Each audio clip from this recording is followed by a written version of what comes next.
9 ക്ലാസ്സിലെ സാമൂഹികശാസ്ത്രം പുസ്തകത്തിലെ 7 അധ്യായത്തിൽ നിന്നുള്ള തിരഞ്ഞെടുത്ത ചോദ്യങ്ങൾ. സംസ്ഥാനങ്ങളിൽ തിരഞ്ഞെടുപ്പു കമ്മീഷനുകൾ നിലവിൽ വരാൻ കാരണമായ ഭരണഘടനാ ഭേദഗതികളേവ. 73, 74 ഭേദഗതികൾ.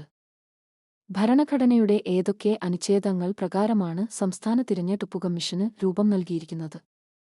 അനുച്ഛേദം 243 കെ, 243 ZA എന്നിവ പ്രകാരം തദ്ദേശസ്വയംഭരണ സ്ഥാപനങ്ങളിലേക്കുള്ള വോട്ടർ പട്ടിക തയ്യാറാക്കൽ, തിരഞ്ഞെടുപ്പ് മേൽനോട്ടവും നിയന്ത്രണവും തുടങ്ങിയ ചുമതലകൾ വഹിക്കുന്ന സ്ഥാപനമേത്?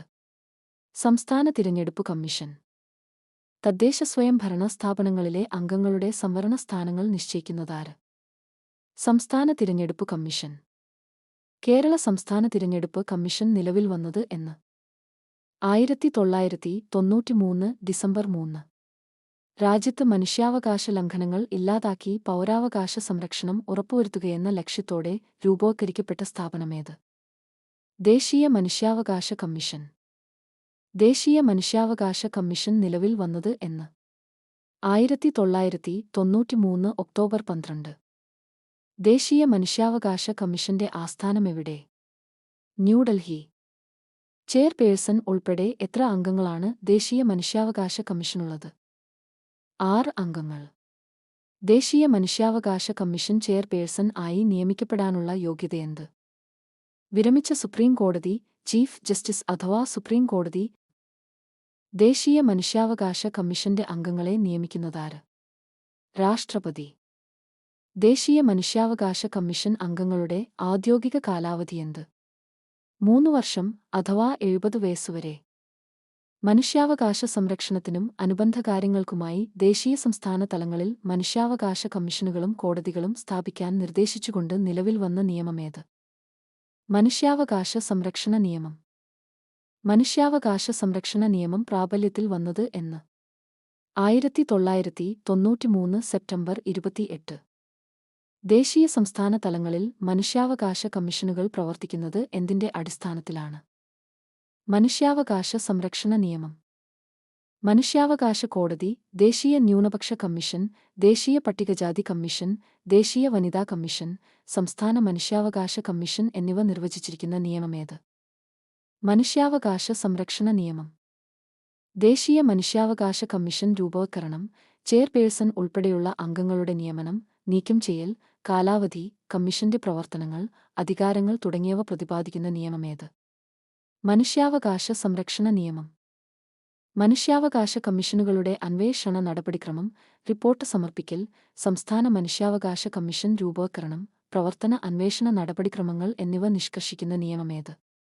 മനുഷ്യാവകാശ സംരക്ഷണ നിയമം. എന്തൊക്കെയാണ് മനുഷ്യാവകാശങ്ങൾ? ജീവനും സ്വാതന്ത്ര്യത്തിനും തുല്യപരിഗണനയ്ക്കും അന്തസ്സിനും വേണ്ടി ഭരണഘടന ഉറപ്പാക്കിയിട്ടുള്ളതോ ഇന്ത്യ അംഗീകരിച്ച അന്തർദേശീയ ഉടമ്പടികൾ പ്രകാരം നടപ്പിൽ വരുത്താവുന്നതോ ആയ അവകാശങ്ങൾ.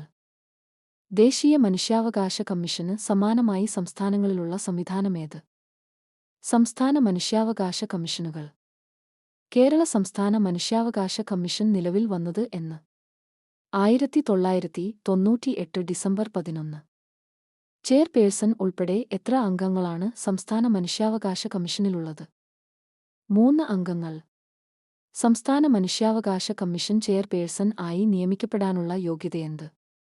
വിരമിച്ച ഹൈക്കോടതി ചീഫ് ജസ്റ്റിസ് അല്ലെങ്കിൽ ഹൈക്കോടതി ജഡ്ജി.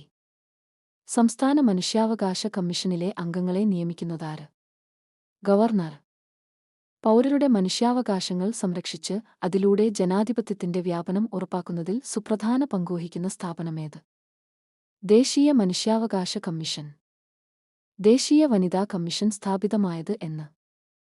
1992 ജനുവരി 31. ദേശീയ വനിതാ കമ്മീഷന്റെ പ്രധാന ചുമതലയെന്ത്?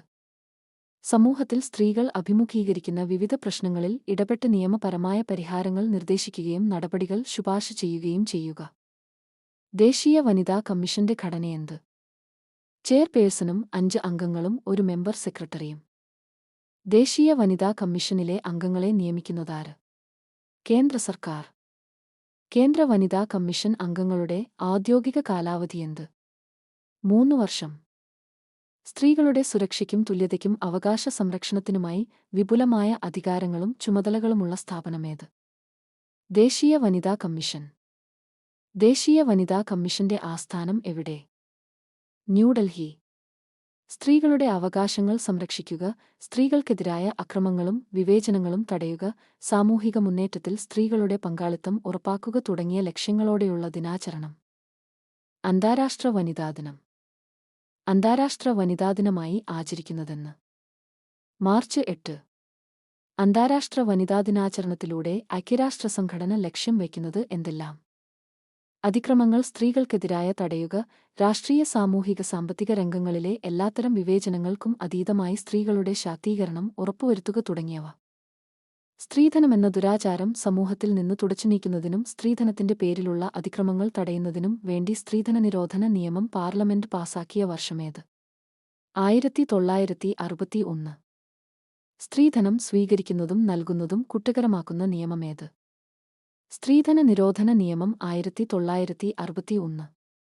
വിവാഹവുമായി ബന്ധപ്പെട്ട് നിർബന്ധിതമായോ മുൻധാരണകൾ പ്രകാരമോ നൽകുന്ന ധനം എങ്ങനെ അറിയപ്പെടുന്നു?